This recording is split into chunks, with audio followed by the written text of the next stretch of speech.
All right, hello and welcome to our next video series from the UK Woodland Masters. We're joined today by main man from Planet Eclipse, Mr. Ledz, Anthony Ledbetter himself. Welcome, Ledz. Ledz. Guys. All right. How you doing? You all right, mate? Doing good, thanks. Yeah, good. All right, so the timing's really good. So what people may or may not realise is back at the start of this year when we were kind of planning this year's series, we actually went up to Manchester for a day. Caught up with Ledz and had a good conversation about all things to do with paintball, woodsball, Planet Eclipse. So we're now about 7 months on in the season from there, and things have turned out really well. So we're just a few weeks after our last event, and we're pretty stoked. I think we've hit our biggest event of all time, 161 players, and we've had the All-Americans and a team from Germany, Paintball Siegburg, come over to the event. But you know, rather than us say anything more about that, I mean, what we thought we'd do, maybe start off, Ledz, is get your sense of, you know, what are you seeing, what are you feeling in terms of this kind of growth and resurgence of woodsball? I think what you guys have done is I mean, the woodland scene sort of over the years, you know, I mean, depending how far back you want to go, yep, has sort of gone from strength, and then it changed because we all went into super and that sort of stuff, and then it sort of died for a very, very long time, and then it sort of came back a little bit, and there was a couple of different competing circuits, you know, some more successful than others, but then that sort of had died again. I don't think because people didn't like the format or anything. I just think it was because, I mean, it was strife. I'm not going to get into any of that with the organizer. And I think you guys have sort of come along with a sort of a real good breath of fresh air, and have sort of injected enthusiasm and some good base ethics about what you want for the woodland game. And you've worked your socks off, really. I mean, it's a real credit to you guys that, you know, I see you making these videos, you know, like this, but of ones of, you know, Twiz with these kaplunker down on site and all that sort of stuff, and you know, and it's just amazing to see you guys sort of working on it, and I think everybody really appreciates it, and I'm really happy that you guys are getting a following, and it's continuing to grow, and it's not growing at a ridiculous rate, because, you know, I think that could be a bad thing for you guys as well. You know, a nice sustainable growth that, you know, is you know, you can, oh, we've got another 4 teams, we've got another 3 teams, we've got another 6 teams, whatever it happens to be, that's great. You know, if you suddenly go, wow, we've got another 80 teams, that's going to be like massive panic for you guys, and you know, and you'll be ordering Ferraris and new sets of teeth all over the place. So so there's you know, I think it's really good. I think what you're doing is great, and it's you know, it's a credit to you guys, really. So keep it up. Yeah, awesome. Thanks, Ledz. I mean, I know, Twiz, it's probably not fair to say about yourself, but because I think you've had one lease of life in paintball, and I think it's been going for about 32 years at this point. But one of the things we talk about is that you know, initially, I guess what we saw was kind of people coming back and having a kind of second lease of life at paintball, coming to play our events. We've also got, you know, a lot of new growth. We'll talk about that maybe in a second. But I mean, Twiz, do you want to talk a bit about, you know, what people talk to you about around having this second chance to come out and play? Well, yeah, I think it was just more a case of that with Super, a lot of the guys, maybe it's a little bit too fast paced for them, and they've been talking before about actually using bigger barricades on Super, but never actually happened really. So I think you guys like the idea of a bit of a slower pace playing woodland. You know, you can pretty much get 5 guys out every time on the break, and just liking it, just general more game time, more camaraderie. I think that's what they're saying to me. And just say it was just surprising when we first started how many people just come back to play woodland. And again, it wasn't just about us putting on tournaments, woodland tournaments, just for woodland players. It was more about trying to get people back into playing paintball, because that's what we all want at the end of the day. It's good for all of us. And what they were doing was we've seen teams going from walk-on to playing our events to playing CPPS. So this is by no means we want people just to play our events. It's more about getting that progression from walk-ons and rec days to playing more tournament orientated things. So if we can help in any way at all, then that's good for paintball. I think with the to expand on what Twiz is saying, I think the thing about woodsball for me is, yes, I've never stopped playing, and I've played at that, the highest level, or pretty high level anyway. Is that when I go and play in the woods, I still feel relevant, and I still feel that I can compete at the highest possible level that there is. And that's not to say that the people in the woods are not good. It's just that I can be sneakier, or I can use my different types of skills. If you go into the woods against me and you've got fast feet, fast trigger, and you can do all of those things, I'll still outthink you most of the time. I mean, obviously, I don't win everything, but you can play your game to your speed and to your style, and you can't necessarily do that in the super environment, because it's a very small, fast-paced arena, and for some people they love that, but for other people it needs to be, I want to be able to go, can I crawl down this tape line? Can I bait that guy out? I mean, the amount of times that you do that in the woodland, that people, I'm almost telling my people to stop shooting at certain guys so they can. I'm waiting for them to stick their head up so I can shoot it, and it just makes me feel a lot more relevant to the game that's going on. And I think it doesn't matter if you're, you don't need to be an 18, 19, 20, whatever year old athletic young lad to be able to compete and do really well in the woods. I mean, you had your first, was it the Underdogs, the first event of the season that you guys had that, shocked everybody and won it. And that's like, I mean, you couldn't have written that down. What we should do is we should get a team that nobody knows, that beats everybody and does it properly, proper legitimate win, And I mean, that's great, because that just gives everybody that extra push, and it proves that to you guys, as organisers, and to everybody else, anybody can do this. And it does tend to be the same teams that are, around about the top of your tree, and that's going to happen because they're going to go off and work out what they did wrong, and a lot of the stuff that is already in their heads. But it just means that anybody can come into your woodland game or woodlands in general and compete, which I think is great. Yeah, definitely. I think it's totally worked out that way, and I mean.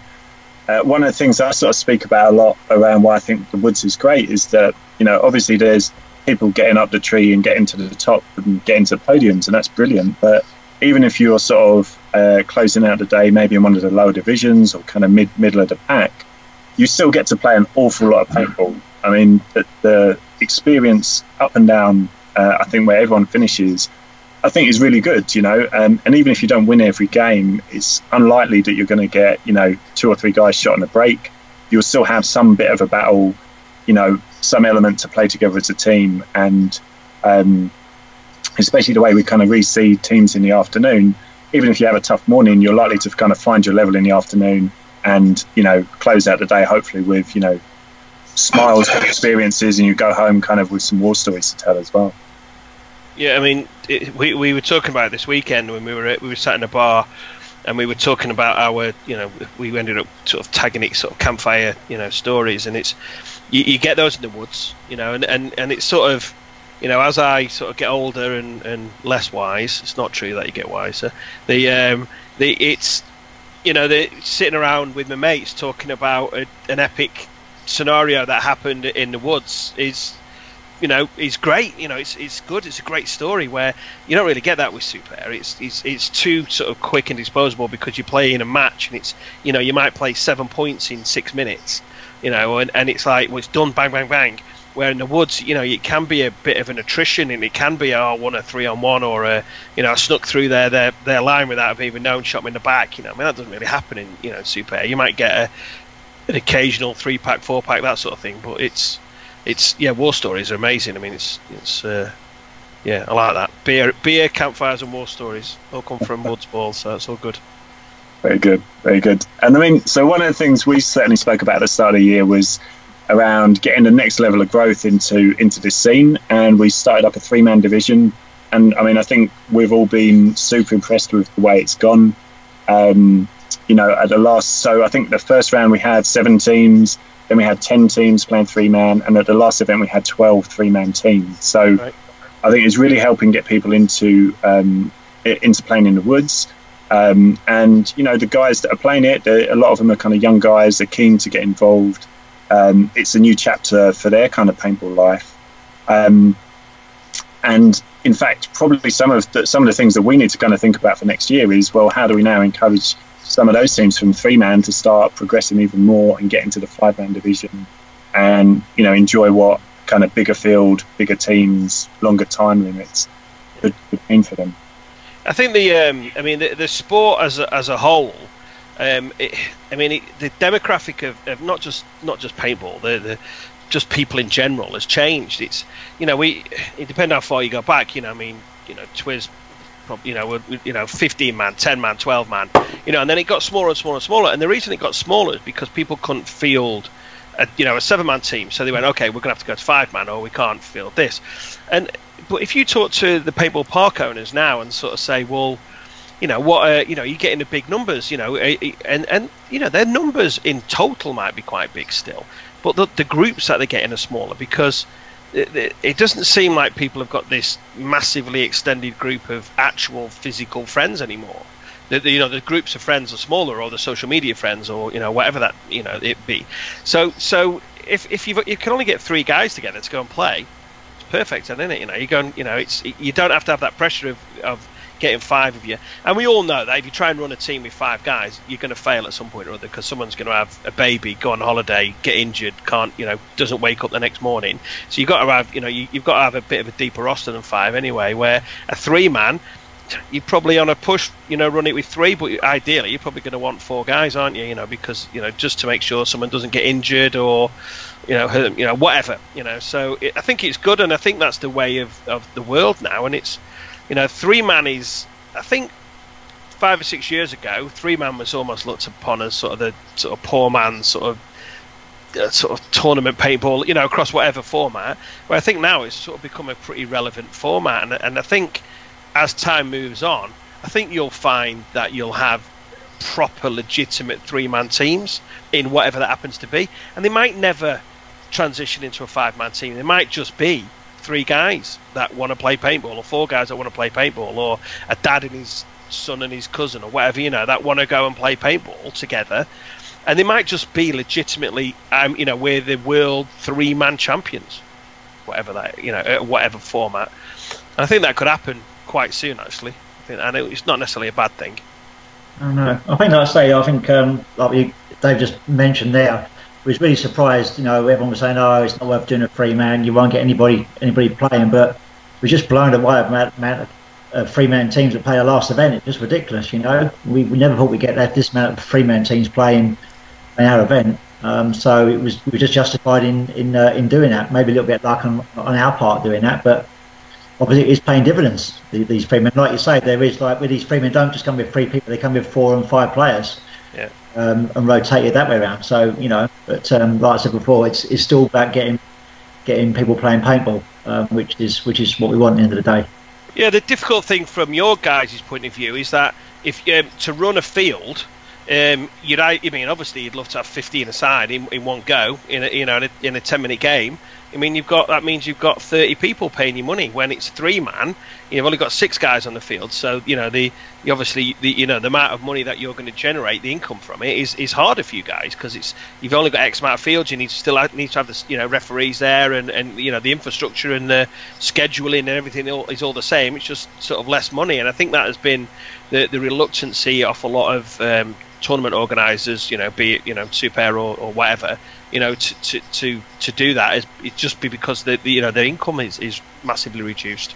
But it's needs must these days in whatever whatever you're doing, and if it's putting bums on seats, and at the end of the season, if you've got 12 3-man teams now, you might find that some of those guys turn into a 5-man team next season, or a couple of 5-man teams or whatever, and that's how we grow the sport, and that's what you guys are doing, which so good on you. Yeah, definitely. And I think up until now, where we've been trying to sell this to people, we've kind of just had one product to sell. Do you want to come and play as a 5-man team? And the thing we've found really good about a 3-man is we pitch 5-man first, and if that doesn't work, we've got the option to pitch someone something else, right? Yeah. And I think, if I get this right, I think already we've seen this year sort of 2 teams that came to play 3-man already step up to the 5-man. So that's cool. That's really good progress already. and like you say, Ledz, I think by the end of the year, hopefully we'll see a few more teams kind of progressing on their journey as well, which is great. Good. So just in case people don't know, because I'm not 100% sure about this, so your 3-man is geared directly at the amateur, the real sort of novice entry level, isn't it? So for instance, if me, you and Twiz decided to go and play, we couldn't. Is that right? That we couldn't play that? Yeah, we've always reserved the right to look for anyone sort of sandbagging that division. But right now, I think we have seen, kind of more sort of less seasoned players coming in to play it. Yeah. I also think it's probably fair to say that I think there's probably a whole nother layer of growth beneath what we're seeing so far, because rather than just seeing guys turn up in, long sleeve t-shirts and, with a 10-year-old loader and 5-year-old gun and bit raggle taggle, we're actually seeing teams looking quite polished in the 3-man division. Lots of custom jerseys. No one's really shooting an old marker in there. Kits on point. They look pretty good as teams and everything. So yeah, I definitely think there's probably like another layer sitting beneath those guys who we might try and convince to come out and play. Good. Yeah, but like I said before, it's you might end up with a pro bracket in there one day. I mean, it's not going to happen overnight, but there might be people that just commit to that, and they go, well, they might come to you and say, actually, we don't want to move up, we want to carry on here, even though we're winning, and you might go, okay, well then we need to, fill those gaps up with other pro, guys. So, good. Definitely, yeah, definitely. Good. Definitely. So, look, I mean, one of the things, we've started to promote it now. We're going to promote it even more. Is I think probably one of the next steps on our journey is having a 2-day event, and we got the date for 2019. So, 18th and 19th May, 2019, we'll be running a 2-day international event at Homebush. We've seen some queries from people already, and that's great. So we're going to do the next level of planning on that and make sure we can go and answer those questions. Got to put it in the diary now. Yeah, perfect. Go on, right, okay. And I guess up until now, we've always done a very good, hopefully, touch wood, a very good job of the kind of nuts and bolts, field setup, making sure we've got enough refs, running a schedule on time. But this, I think, is the next chapter for us, because we need to put a bit of razzmatazz around the event and, make sure it's not just 2 days of lots of paintball. It's, 2 days with lots of paintball with lots of bells and whistles thrown around the side of it. So, that's definitely on our minds and something we'll be working on. Cool, good. I mean, it's I think 2-day events are they're good, aren't they? They're, it's sort of it's a whole different sort of kettle of fish for everybody. People can sort of travel down to it. I mean, you guys have you're based now solely in the south, so that restricts my team playing really, because for one day it's like, well, how far is it? Well, it's a 5-hour drive each way, and so when I'm trying to persuade them that's going to be amazing, and they'll go, cool, but yeah, I'm not driving 5 hours, so it is difficult. But if I say to them there's a 2-dayer, we'll go up on the Friday, night after work or whatever, and we'll do 2 days down there, they'll be up for that, and you'll have people flying in, and it'll be good, and it's you get a good buzz around a 2-dayer as well. I think it's it's a good party. Make sure we've got a bar nearby, so we're all good. Very good. Yeah, we'll make sure that's taken care of. That's for sure. Okay, good. Yeah, that's top of the list actually. A bar top of the list, and second is. I know Twiz. Sorry. I think Twiz might have a question for you there on the topic of the Sandbaggers and the Woodland Masters. Well, the first thing I was going to say about was the bar, but also can we have a campfire for the war stories, by the way? All right, yeah, on the ground. Yeah. No, I just say, guys, I think we've lost Dave. Is he going to join back? We pause him.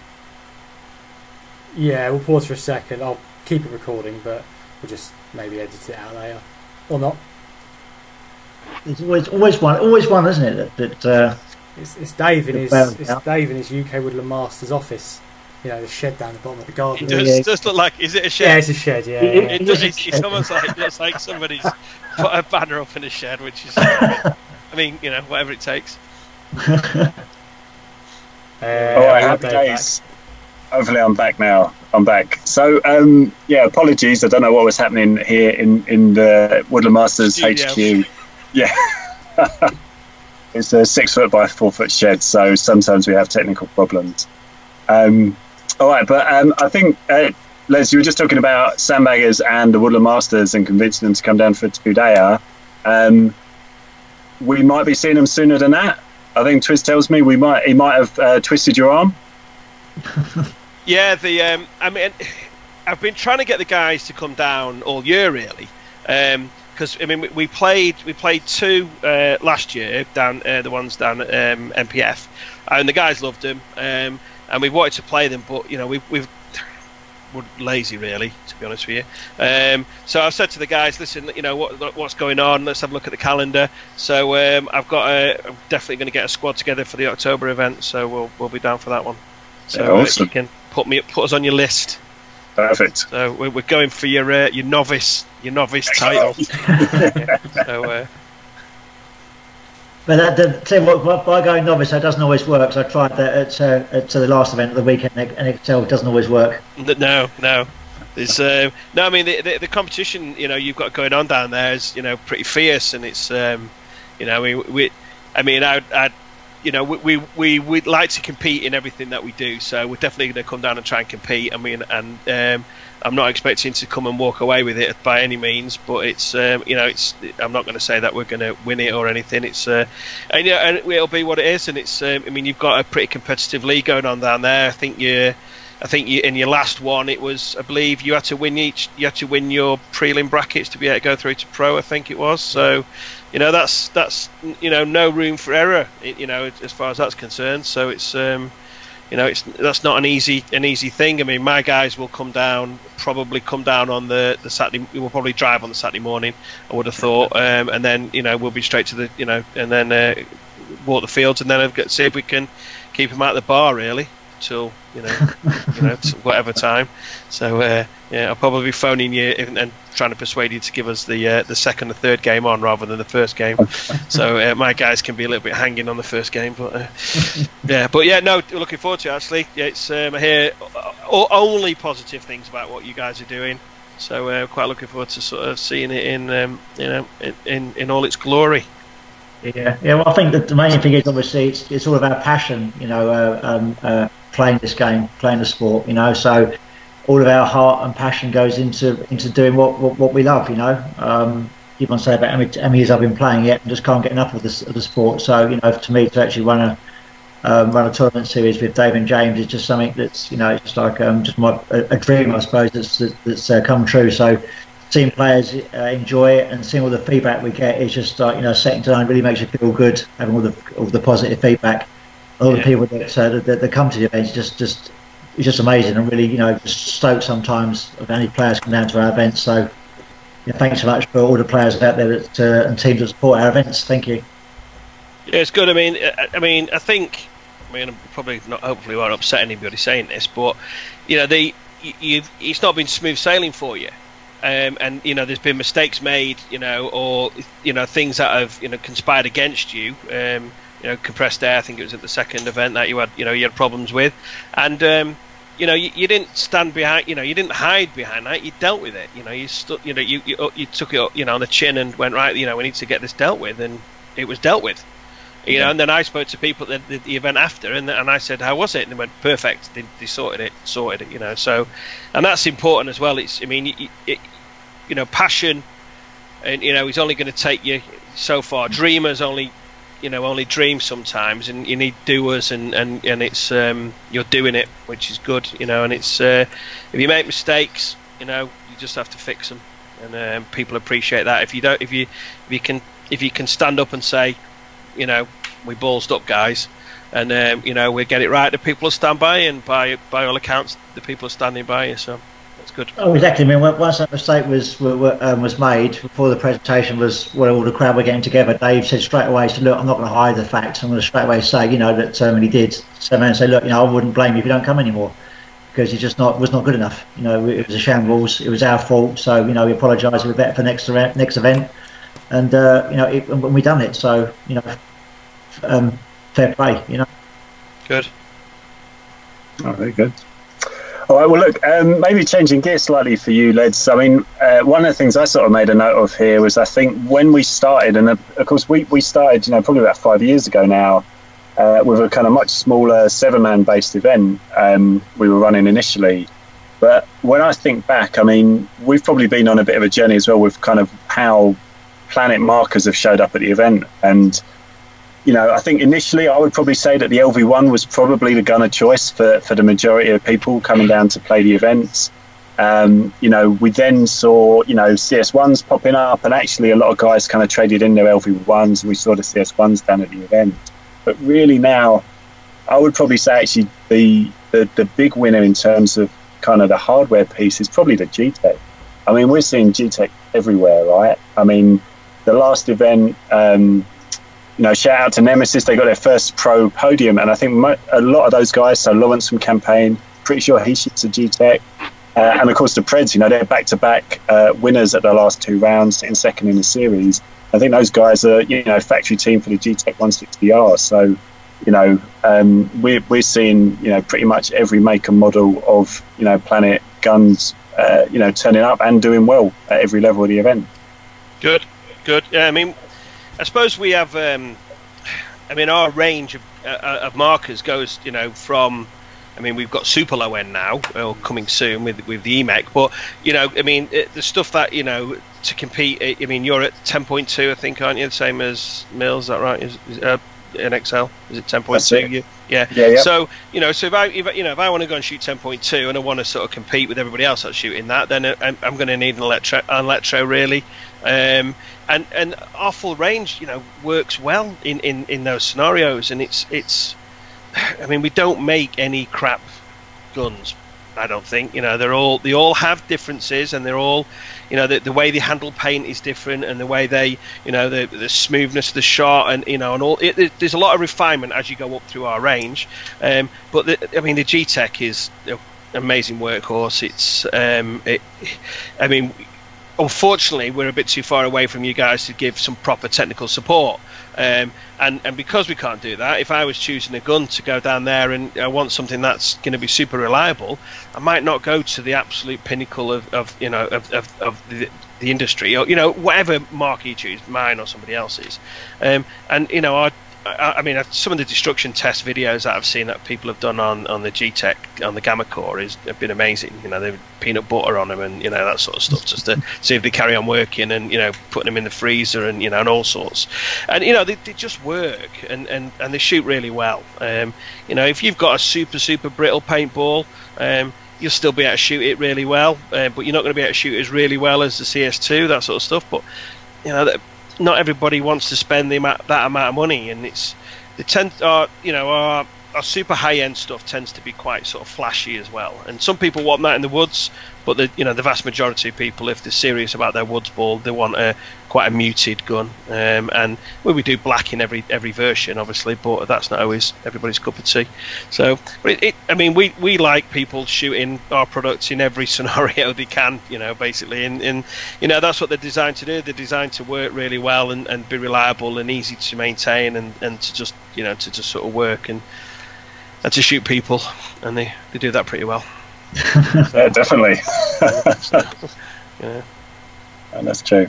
Of course, one of our most kind of recent guests at the event was Spesh from the All Americans, and I know Twiz, you probably spent a bit of time there talking to Spesh, not only at the last event but the one before that as well, around kind of what's going on in the States and the move there to kind of more MET and 5.5 BPS capped. So I don't know, Twiz, you want to give us any of the kind of highlights on that piece? Well, yeah, I think he was just saying about that it was good to have a lower rate of fire. But talking to him, some of the All-Americans, and also to Rich Telford at the weekend, saying that maybe I asked him, is 5.5 a little bit too slow? They maybe saying maybe 7 is BPS a little bit slightly better for them. But no, they said the resurgence again is good, and they like the idea of mechanical guns coming back. But of course, I think over here in the UK, there's not too many guys which have the mechanical markers left, to be honest with you, want to bring them out anyway. So that's obviously an issue here. And you'd be surprised, Twiz. Well, we've tried before about having a mechanical event, and it wasn't great. There's no real take on it, to be honest with you. That's why we didn't bother doing it in the end. I mean, we've so our flurry into the mechanical market was with. I mean, it was born out of us having a conversation with Jack, and I think somebody went, "You can't make one. That's your problem." So that's like red rag to a bull with Jack. So we went, "Of course I can make one." So then he goes off and sits in his lab, and he's mixing potions and whatever. And he goes, "Right, okay, I've made one. I've made a frame that you can put onto the G-Tech." And I was like, "Okay, So we had a look at it, and then we started to. I don't know if market it's the right word. We started to tell people about it. We don't tell if we've got product 1 and product 2, and that's out being sold, and we've got product 2 being developed. We're not going to tell anybody about that because we're in a development cycle all the time. I mean, it never stops. But with the EMEC, we could, because we didn't have a competing product. This was a product that was mechanical. We don't have a mechanical product, so why not tell everybody? So we launched it sort of and said to people, "Look what we've done. Here's a little sneaky video, and we'll just see what the market's like." And we didn't have a clue if it would be super popular or it'd be we'd do nothing. So we did our first run of frames and sold out in ridiculously short amount of time. And it was like when you're in manufacturing, you can't. It's not. You're turning on a tap and then product comes out of it. You can't sort of turn it on and off like, just have another 20 or I'll have another 100. You've got to commit to a certain amount, and then you've got to create that product line, and it takes weeks and weeks and weeks and weeks and weeks for you to turn the tap on really slowly, and then the products come out. And we didn't.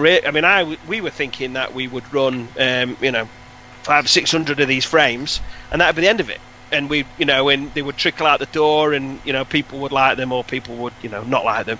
But that wasn't the case. It was literally like, whoa, and like to the point where people are almost threatening us to get frames. Like, if you don't get me a frame for this weekend, it's like, oh, okay, calm yourself. It's, and it's and that's what it got like. So and the UK's been the same. And I don't think.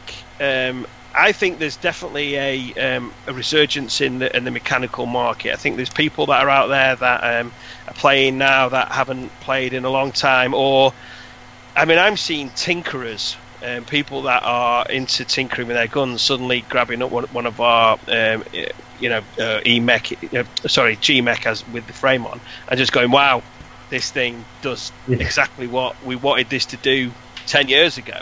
15 years ago. They're sort of going, this is like amazing. It worked really, really, really well. It's dead simple, and it's a real pleasure to play with as well. I shot it quite a lot of last year in scenario games and stuff like that, testing it, and they just shoot really well. I've not shot. I know is the CVS, the Shocker one, and whatever. I've not shot there, so I can't really comment on that. But all I know is that if you've got a mech in your hand, it seems to be a bit more fun, and if you want to break that down, the reason it's more fun is a lot of the other technology that's wrapped around it is better as well. The loaders are better. So one of the problems we always used to have, when we were competing in mech tournaments, last time around, was that the loaders were particularly rubbish. They were just agitators, VL revolutions or that sort of thing. And if you ran and tried to shoot, you would chop a ball because it would be bouncing up and down in the feed. So now you've got force-fed loaders. There's always pressure on that stack. So yes, you still need eyes, and I would always choose a marker with eyes on it over one that hasn't got eyes on it.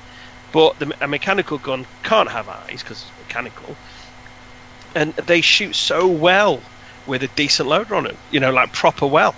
Proper well's great English, isn't it? And then the tanks that we're throwing in the bottoms of these things now, they just work. They're not your old Armageddons and Angel Airs, big bulky things. These are like a decent air systems, and the things just work. And I think, I know I'm sort of dragging you off topic slightly, but I think you'd be surprised of how many people are enjoying it. Well, yeah, I think something else that Special was saying to me was about a lot of American players, teams want to come over, but they're a bit worried about playing against 10.5. Then they, he came over. He's got his team over now. They really enjoyed it. So it's now a case of what is the next move for next season. You've got some guys are saying they would like to see us go down to 5.5.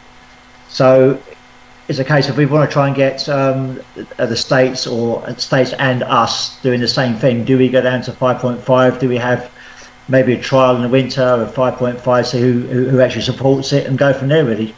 Well, the 5.5 is, I mean, I was involved in the 5.5 sort of, where we're going to cap it at. I mean, that was just it was just a figure. I mean, it's not. I don't think it's a scientific figure that anybody's particularly come up with. Yeah. I think they've gone right. Okay, we've got a mechanical marker. We need to make anybody.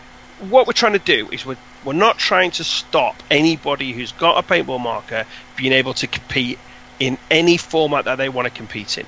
Okay, so if you say it's mech only, but you can use your electronic gun that you've been out and spent a load of money on, but you have to cap it at 5.5. Okay, so it's not just the speed. Okay, so you've definitely got the speed is obviously a difference. You've got the handling of the paint as well. Okay, so if you've got an autococker, that is going to be a lot harsher, or it just in the way you have to set it up and the way it works or doesn't work a lot of the time, it's not going to work as well as a really high-end or medium range to high-end electro these days. Even if you set it at 5.5, the eyes are going to make a difference, and that's just it's a compromise, isn't it? And it's like, if I'm this is the race that I want to be in, well, do I want to go fast round corners or do I want to go fast on the straight? And those are the two differences, and that's what it is. I don't think you can narrow it down just to the 5.5. I think there's a lot of other factors in place, and maybe 5.5 is a little bit too slow, but it depends what you're trying to achieve. Now, I would say that, I mean, legendary, remember the Sandman who shot, was it 7-8 BPS on his automag, I think it was, and there was like that video when it first came out, I think it was about 8 and it was like, oh, look at him, he can shoot 8 BPS, and it was like, oh wow, and back then that was amazing, where you pick up, if you pick up one of our mechs now and shoot it, you'll destroy through 7 or 8 BPS quite easily, and it's not because my fingers have suddenly got any faster. The loaders are getting the balls in there properly, and the whole system just works really well. So, should it be 5.5 or should it be more? I don't know. I really don't know. I mean, I've not had the pleasure of playing it yet against anybody that's got 5.5.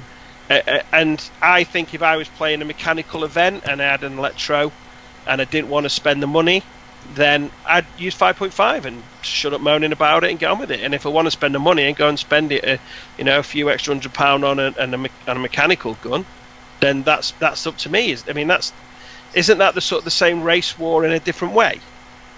Yeah. You know what I mean? As in, we want the race war to be the best. We want the best ones, the best. But if suddenly someone said, well, you've got the best now, but you can only shoot at 5.5, well, then maybe the race war goes the other way, and we go, okay, well, now I want the best possible mechanical I can get. Well, that's not necessarily a bad thing. That just sort of, I mean, it's just a choice for people, isn't it? And it's. I think there's more. There's definitely more. I think it's a very, very difficult thing to say. Let's look at the past and let's take what happened in the past and make that, and say, well, that's why. Because I don't think it is why. The skill level of players is different. The speed that players play is different. The way that they approach the game is different. The athleticism is different. There's lots of things that are different. It's not just their paintball marker of choice can shoot either 10 or 5 BPS.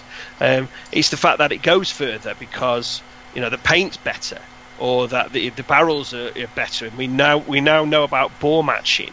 In Christ, when I remember buying a J&J brass barrel, it weighed about a kilo, 2 kilos. So and it's like, well, look at this, it's amazing, and it wasn't amazing. So technology and everything else has changed, but not just the BPS for me. No, totally, mate, totally. Could be wrong.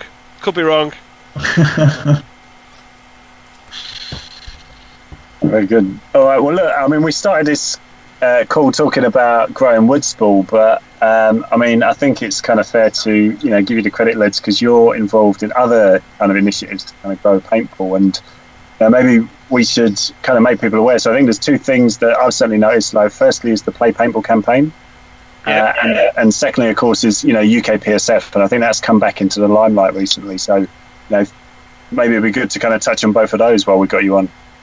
Yeah, well, Play Paintball campaign is we set up a Kickstarter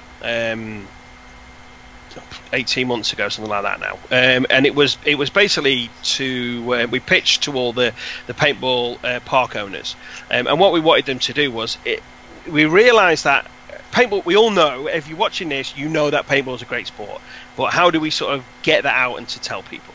So what we wanted to do was we wanted to do a series of videos that highlighted certain aspects of the sport for people who don't play paintball.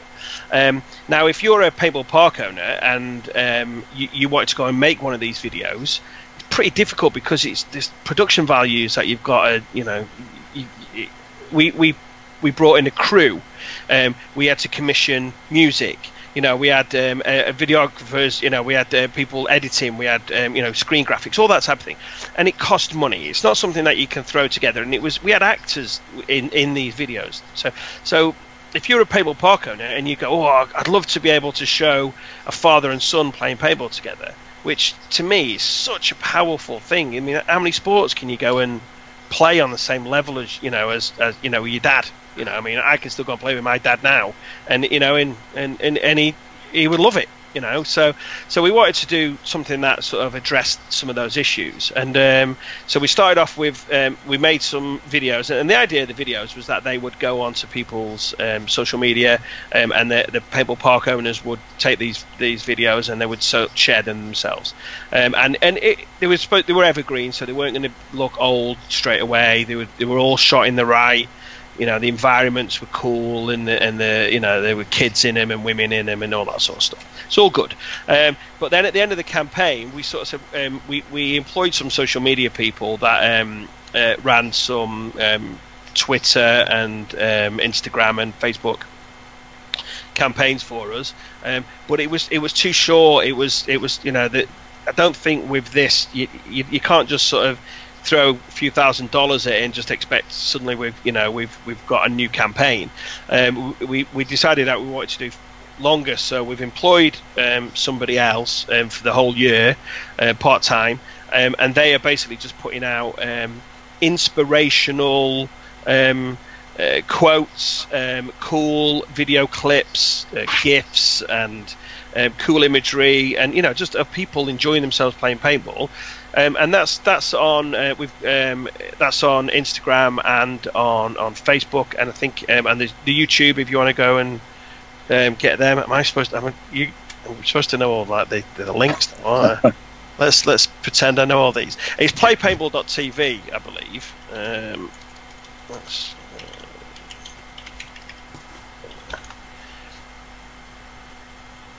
Yeah, Play Paintball TV is the one that you're on the Facebook page, and it's got a blue graphic that says Play Paintball. And the idea with those is all that we want people to do is we want as many people as possible to go on to like and follow the Facebook page and the Instagram page and that, and then we want you to share it.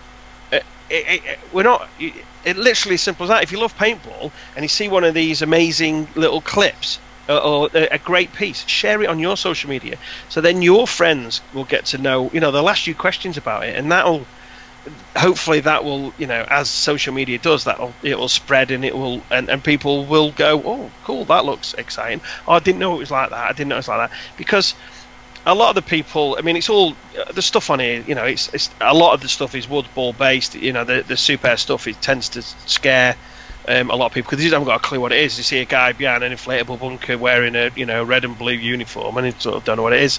So it's all based around that, and it's just cool imagery. Literally that's all it is.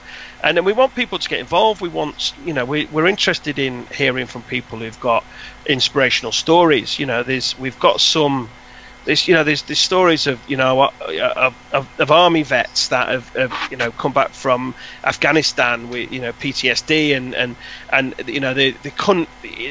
they couldn't get their heads around society anymore, and they've started playing paintball, and they found a community, and they're not. I mean, these people, okay, ex-vet, PTSD. He's not some frontline dude. He might be anybody. He could be a medic. He could be anybody. And suddenly he's found a sport that he can get relate to, and get involved in. And we've great stories like that. We want to hear them. There's stories of young kids that are getting bullied at school. There's and they've suddenly started. They'd had no friends, and now all of a sudden they've gone and played paintball down at the local paintball field. Bumped into somebody else who might have had a 3-man team down at one of your events. Suddenly he's now got a purpose, and he's like gone, well, I've now got a load of friends, and we want to hear all these stories, and it's we want to tell them, and we want to have these inspirational pictures of we want great pictures of people hanging a flag at Woodland, or storming a castle or whatever it is, and it's all just to help generate a really good feeling about paintball. And paintball is still an amazing sport. It pains me that there's a lot of people out there that still don't get what it is, and a lot of the paintball park owners around the world are still trying to get as much coin out of it as they can without taking it to the next level, and it's right there for us. There's a community of people out there that are playing video games, and we're not going to get all of those guys to go and play paintball, but it's better than them just sitting there playing games 24/7, and there's a lot of them go out there and love it, and that's what we're trying to do. We're trying to sort of go, and this is your real life paintball game, your real life video game. Go out there and play it. So yeah, please go over to the Play Paintball TV on Facebook and like, follow, and share as much of it as you can. And it's something dead simple for you to do, cost you nothing, and we're always. People are saying all the time, how can we make paintball grow? Well, this is something, it's dead easy. It might not work, and it might only get, another 100,000 people playing paintball. Who knows? And then suddenly it's, we're all, we're talking about this in a couple of years' time, and you're going, oh, I can't believe how full we are. We've had to build more fields and do this and do that, and that's all it takes. It's, we sit there and moan about stuff, and I'm sort of. I end up having multiple hats sometimes, and instead of I don't like to moan about stuff without having a solution, so this was one of our solutions, and hopefully it'll help. So that's that hat, so I'll take that hat off and I'll put my UK PSF hat. I've been involved with the UK PSF for quite a long time, and it's a very frustrating hat to wear. It's got spikes and stuff on it, so it hurts my head. It's the biggest problem we have with the UK PSF is getting acceptance off the players of what we're doing and why we're doing it. It's weird. I mean, there's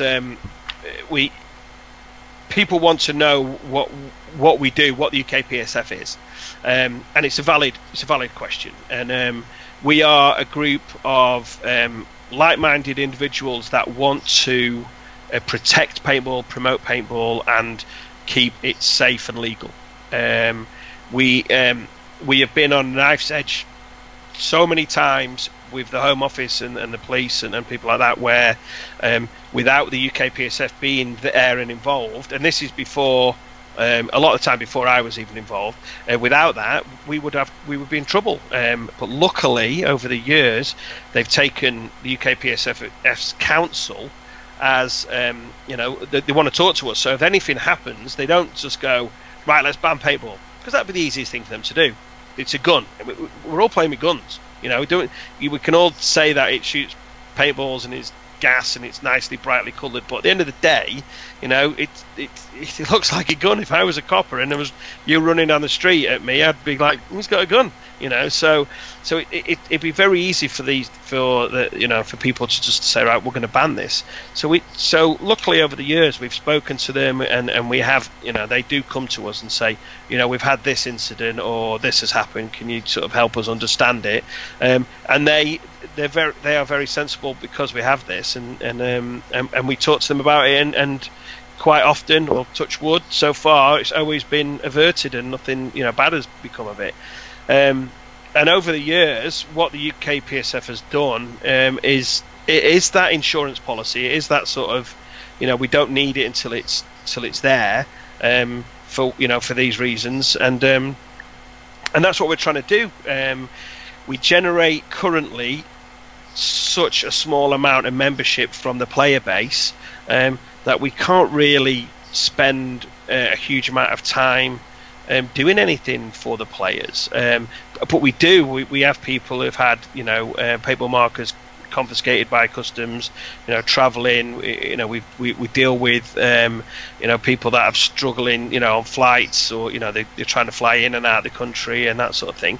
But it's literally the membership for the UK PSF. I mean, I don't know if you know. I mean, if you had to guess, what would you guess the player base is in the UK? That are members. Maybe 600. Is it that much, or? No, you have more players at your last event than our members. Right. Okay, so you had 161, I think you said. Right? Yeah, so that's it. You've got quite a few more players at your event than are members, and that's a frustrating thing for us. I mean, several years ago, one of the things that we decided to do as a group was to try and get sports recognition from Sport England. Now we're not naive. We're not these idiots sat there going, "Oh, we're going to get sports recognition and we're going to get 50 million quid thrown at us by the lottery or whoever." And I'm sure the people that'll be watching this will say, "Well, they've just cut the funding of judo, or they've just done this, they've just done that." Well, paintball ticks, in our opinion, all of the boxes that Sport England are looking for: team sports, outdoor activity, moving around, community, all of those things, exercise, all of that. Tick, tick, tick, tick, tick, all the way down. The only thing that's stopping us now even looking at doing anything further is we have to have a membership base of 1,800 people. Okay, that's all we need. If we've got 1,800 people that are members of the UK PSF, which I think is very easily done in the UK, we would be able to fill in our Sports England forms and submit them and say, okay, can you tell us if we're eligible as a legitimate sport?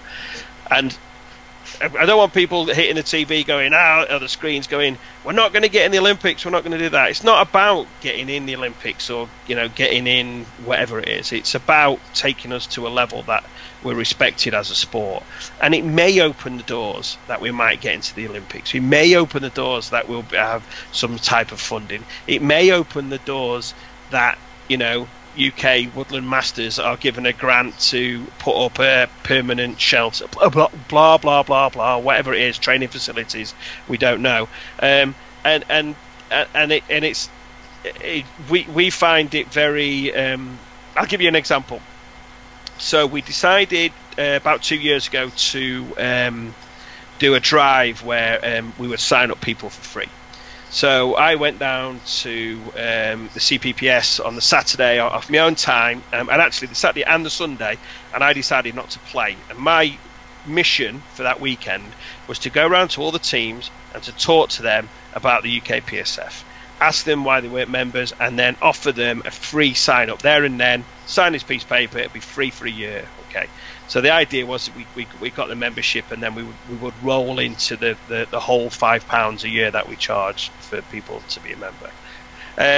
What happened was, so this is on the Saturday, so it's more of the novice teams, the break-in, break-out, and the Div 5 teams, and there's also some teams training. Went to the field, started talking to them, and they were just like, well, what do we get? I'm going, well, it's free. And they go, well, what about a pen? I'm like, I haven't got any pens. I'm like, well, I'm not signing up then. And then there's one team I was talking to, they all got really angry with me about it. And as I'm talking to them, I realised all of them have got UK PSF logos on their jerseys, right? And I went, you must all be members because you've got logos on your jerseys. And they're like, and one guy went, I don't even know what that means. He's on I have no idea what that means. I'm like, wow. So I'm fighting these battles where these people are saying to me, "Oh, I hate you because of this," or "You've done that." There's one guy got super angry with me because, in his words, the UK PSF banned first strike rounds. Now I don't know if you know the story of back when that all happened.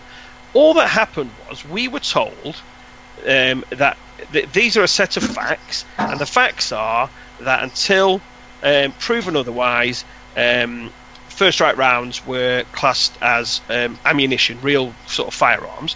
Therefore, to our paintball park members, which we have quite a few, we advise them that your insurance is invalid if you shoot first strike rounds. And we were like dragged over the coals for this to say, oh, the UK PSF banned them. We didn't ban anything. We didn't do anything bad apart from give our paintball park owners some valid insurance information. It's almost like me saying, if you don't wear goggles, you're not going to get, your insurance is going to be invalid. It's the same sort of thing, and that's all we did, and we got dragged over the coals for it.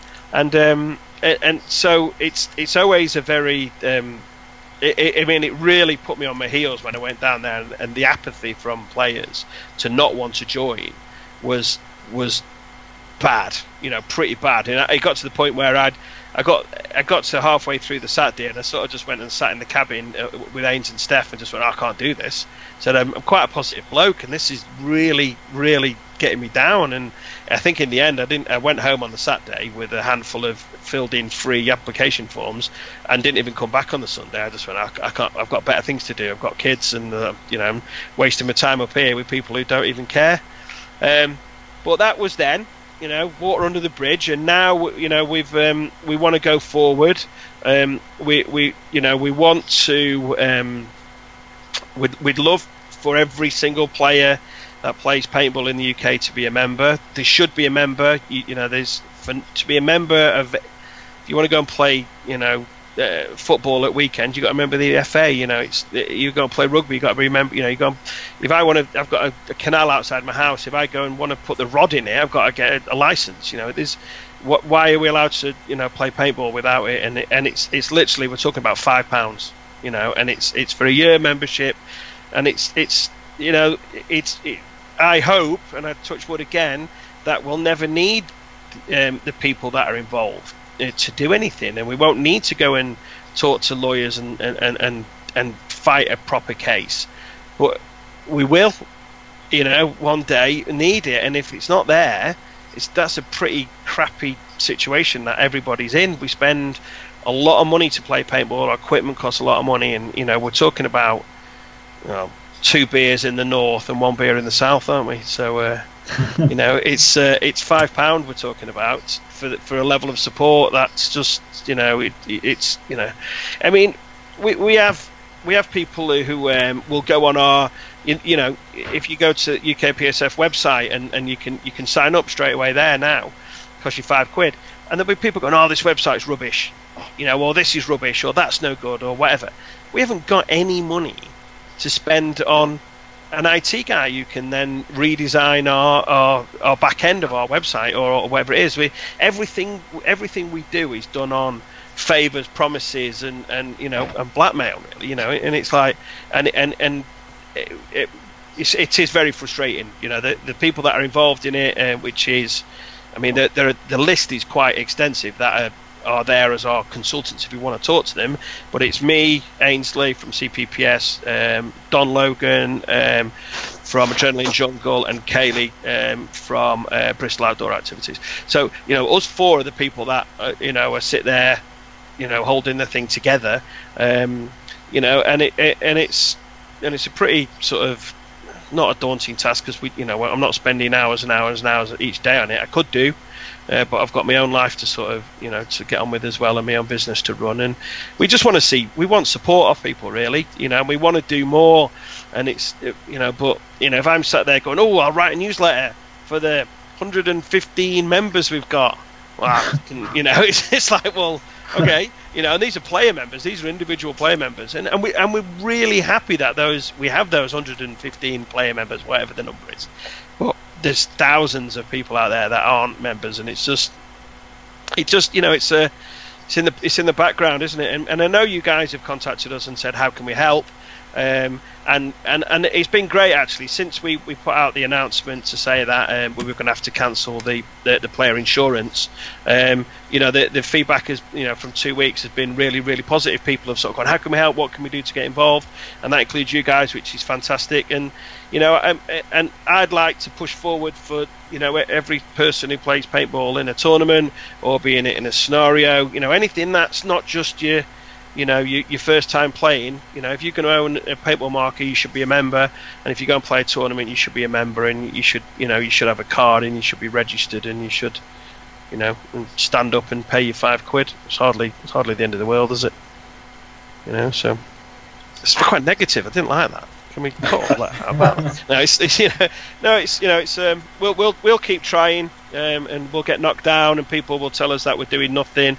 People will tell us that we're just trying to be scaremongers and whatever. But I don't have another angle to go down apart from saying to people, could be scary. I mean, what do? Do I tell them that everything's always going to be happy and rosy and don't worry about it, it'll all be fine? And then it isn't. And then it's that when it's on my watch and it all goes to shit, and it's like, well, that's you were in charge of that, Ledz. I go, well, none of you help me. I'm trying to put the fires out, and there's the water's right near you. About bringing it over here and give us a hand, and nobody's willing to. Well, I'm not saying nobody, but there's a lot of people aren't willing to do that. So if you are watching this and you're not a member, then go to let's find out what it. Should have been miles more prepared, shouldn't I? I didn't know which hat I was putting on tonight. Well, I know you can type in UKPSF paintball in Google, but it is ukpsf.com. There you go. So go there and you can just sign up, cost you £5, and happy days. There's a big button. It says become a member. Click the red button, and then you sign up. Easy peasy. I think it sends you a confirmation first, one of those emails to say, you want to be a member, and then you can put in your information and off you trot.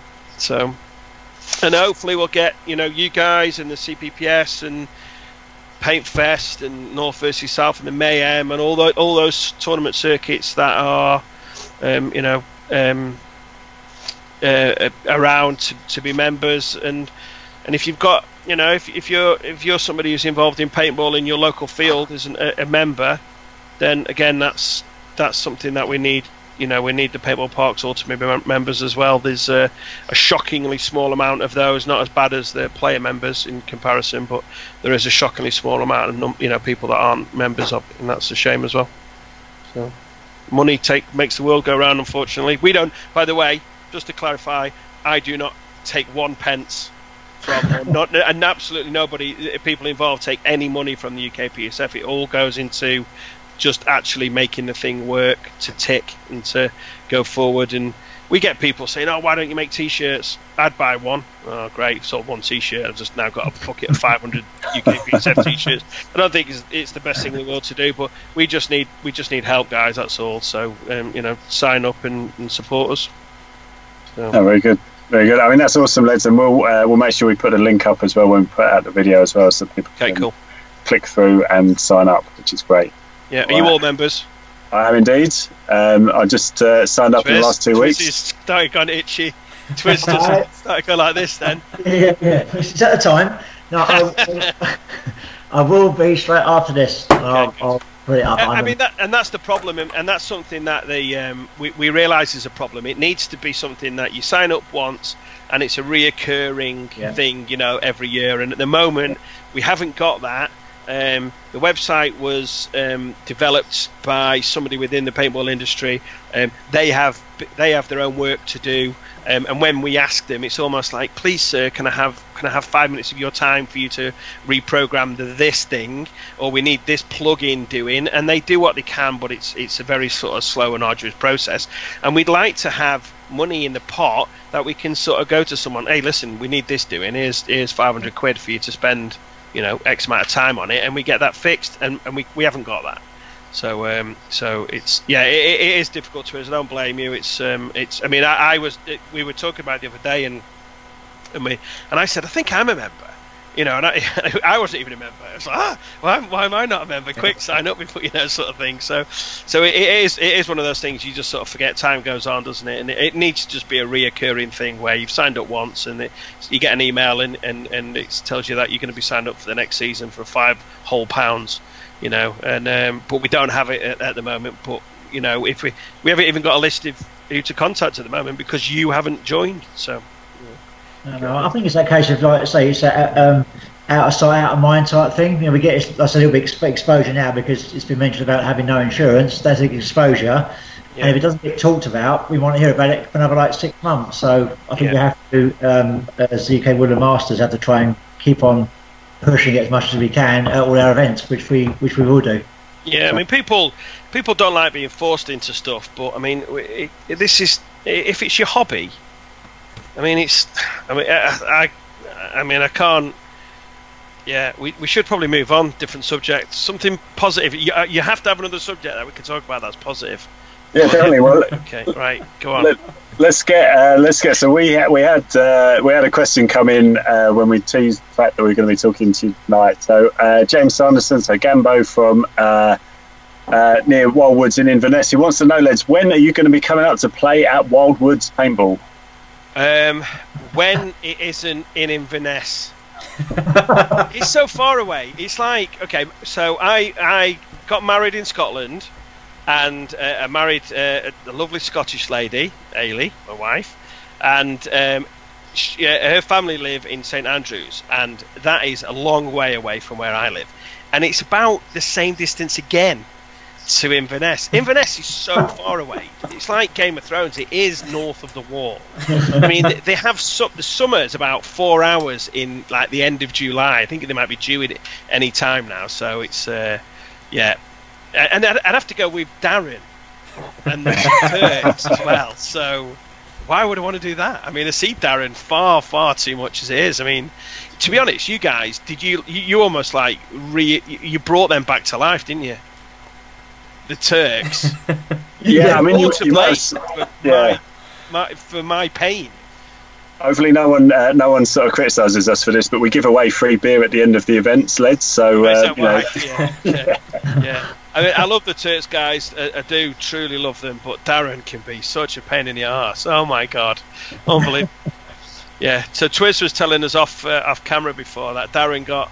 What, you got shot in the face pretty much every point in the last week. Right, yeah. Then he, towards the end, he just give up in the end. Give up. Okay. See, that's not like Darren. He won't like that.